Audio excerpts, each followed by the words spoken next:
ആരോഗ്യമന്ത്രി വീണ ജോർജിന്റെ വാഹനം മലപ്പുറം മഞ്ചേരിയിൽ സ്കൂട്ടറുമായി കൂട്ടിയിടിച്ച് അപകടത്തിൽപ്പെട്ടു.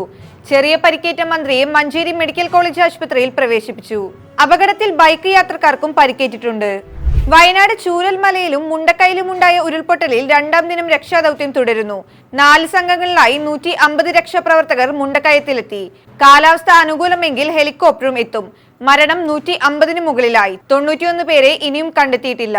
തിരുവനന്തപുരം വഞ്ചിയൂരിൽ യുവതിക്ക് നേരെ വെടിവെപ്പുണ്ടായ സംഭവത്തിൽ പ്രതിയെ അറസ്റ്റ് ചെയ്തു. വഞ്ചിയൂർ ചെമ്പകശ്ശേരി സ്വദേശിനിയായ ഷിനിയെ വീട് കയറി എയർഗൺ ഉപയോഗിച്ച് വെടിവെച്ച സംഭവത്തിൽ കൊല്ലം സ്വദേശിനി ഡോക്ടർ ദീപ്തിയാണ് പിടിയിലായത്.